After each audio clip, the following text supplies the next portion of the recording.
Hello అండి అందరికీ. ఈరోజైతే నేను నా వీడియోలో తిరుచెందూరుని అయితే చూపించబోతున్నాను. ఈ తిరుచెందూరు గురించి చెప్పుకోవడానికంటే ముందు మనం చెప్పుకునేది ఏంటంటే తమిళనాడులోని షణ్ముఖునికి మురుగన్కి ఎక్కువ మంది భక్తులు ఉన్నారని. ఇక్కడ మన తమిళనాడులో 6 పడై వీడు అంటే ఈ షణ్ముఖుడికి 6 ముఖ్యమైన క్షేత్రాలు ఉన్నాయన్నమాట.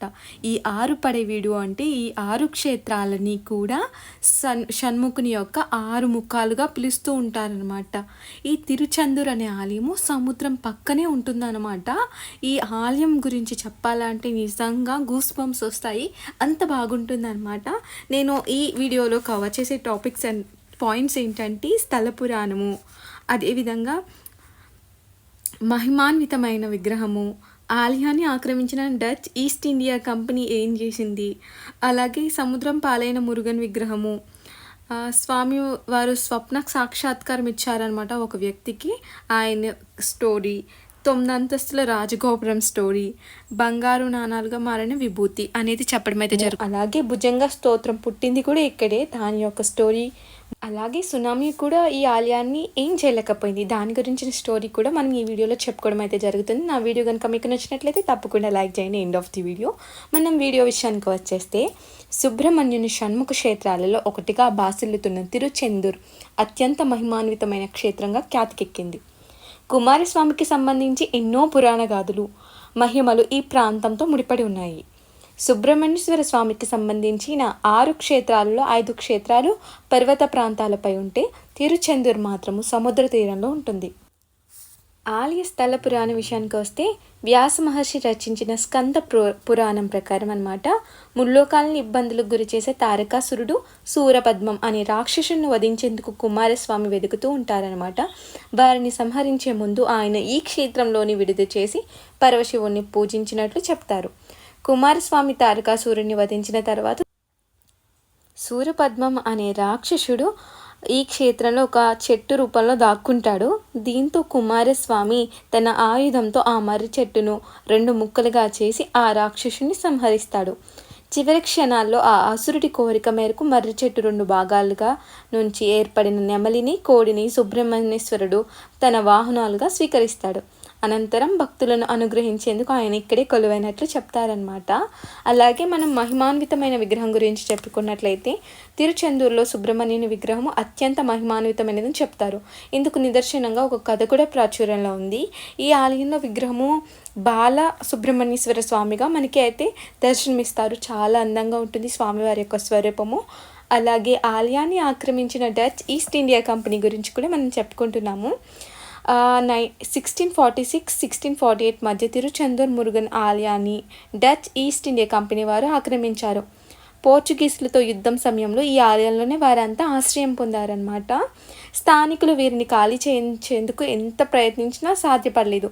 రోజు రోజుకి పెరుగుతున్న ఒత్తిడికి డచ్ వారు ఆలయంలోని సంపదలతో పాటు ప్రధాన విగ్రహాన్ని కూడా అపహరించేశారు. స్వామివారి విగ్రహంతో కలిసి సముద్ర మార్గంలో వెళ్తున్న సమయంలో పెద్ద తుఫాను ఏర్పడి వారిని భయభ్రాంతులకు గురి చేసిందంట. సో తుఫానుకు కారణం మురుగన్ విగ్రహమే అని తలిచి డచ్ వారు భయంతో విగ్రహాన్ని సముద్రంలోకి విసిరేశారంట. దాని తర్వాత కొద్ది రోజులకి వాడ మలయప్పన్ పిల్లే అనే భక్తుడికి సుబ్రహ్మణ్యేశ్వర స్వామి కలలో కనిపించి తనను సముద్రం నుంచి బయటకు తీయాలని చెప్తారు. సముద్రంలో గరుడ పక్షి సంచరించే ప్రదేశంలో ఒక నిమ్మకాయ తేలుతూ ఉంటుందని, దాని అడుగు భాగంలో విగ్రహం వెతకమని అదృశ్యమవుతారు. అలాగే సముద్రంలో వెతకగా విగ్రహం బయటపడుతుంది. దీంతో దాన్ని మరలా ఆలయంలో ప్రతిష్ఠ చేశారు. ఈ ఉదాంతం అంతా ఆలయంలో పెయింటింగ్ రూపంలో మనకి కనిపిస్తూ ఉంటుంది. 9 అంతస్తుల రాజగోపురం యొక్క చరిత్ర కూడా తెలుసుకుందాము. సుబ్రహ్మణ్యేశ్వర స్వామి విగ్రహాన్ని బయటకు తీసి ప్రతిష్ఠ చేసిన తర్వాత తిరువాయుదురై మఠంలో నివసించే దేశికామూర్తికి స్వామి కలలో కనిపించారట. తనకు 9 అంతస్తుల రాజగోపురం నిర్మించాలని చెప్పారట. పేదవాడైన దేశికామూర్తి ఆలయ నిర్మాణం కోసం పనిచేసే కూలీలకు ధనాన్ని ఇవ్వలేక బదులుగా స్వామివారి విభూతిని పంచిపెట్టేవాడట. వారి కొద్ది దూరం వెళ్ళేసరికి ఆ విభూది బంగారు నాణాలుగా మారేదట. ఇది తెలుసుకుని ప్రజలు స్వచ్ఛందంగా ఆలయ నిర్మాణంలో పాలు పంచుకొని గోపుర నిర్మాణం పూర్తి చేశారట. అప్పటి నుంచి స్వామి విభూతిని ఎంతో మహిమాన్వితమైనదిగా భక్తులు భావిస్తుంటారు. దీన్ని నుదుట ధరించడం, ఇంట్లో ఉంచుకోవడం వలన ఆపదలు, అనారోగ్యాలు దూరమవుతాయని నమ్ముతూ ఉంటారు.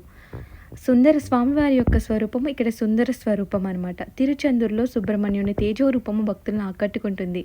బాలుడి రూపంలో ధ్యాన ముద్రలో సుబ్రహ్మణ్యేశ్వరుడు భక్తులకు దర్శనమిస్తారు. ఇలాంటి రూపంలో ఉన్న విగ్రహం దేశంలో ఇదొక్కటే కావడం విశేషం. అలాగే బాలుడుగానే రాక్షసులను అంతం చేసి విజయం సాధించిన కుమారస్వామి ఇక్కడ బాలసుబ్రహ్మణ్యుడిగా పూజలు అందుకుంటున్నాడు. భుజంగ స్తోత్రం కూడా ఇక్కడే పుట్టిందంట. దీనికి కారణము ఒకసారి జగద్గురువులు శ్రీ ఆదిశంకరాచార్యుల వారు సుబ్రహ్మణ్య దర్శనం కోసం తిరుచెందూరు వెళ్ళారు. ఆయన ఇంకా సుబ్రహ్మణ్య దర్శనం చేయలేదు. ఆలయం వెలుపల కూర్చుని ఉన్నారు. అప్పుడు ఆయనకు ధ్యానంలో సుబ్రహ్మణ్యేశ్వర స్వామి వారి దర్శనం అయ్యింది. వెంటనే శంకరులు సుబ్రహ్మణ్య భుజంగం స్తోత్రాన్ని ధ్యానంలోనే అశువుగా చెప్పారట. అలాగే భుజంగ స్తోత్ర మహత్యము సాధారణంగా మనల్ని మన వంశాలని పట్టి పీడించే కొన్ని దోషాలు ఉంటాయి. అటువంటి వాటిలో నాగదోషం లేక కాలసర్పదోషం ఒకటి. అటువంటి దోషాలను పోగొట్టే సుబ్రహ్మణ్య శక్తి ఎంత గొప్పదో శంకరులు ఈ సుబ్రహ్మణ్య భుజంగం ద్వారా తెలియజేశారు. ఈ ఆలయం సముద్రం పక్కనే ఉన్నప్పటికీ కూడా నీటి వల్ల ఈ ఆలయానికి ఎటువంటి ముప్పు రాదని చెప్పేసి లోపల శిలాశాసనాలపై వ్రాయబడిందనమాట.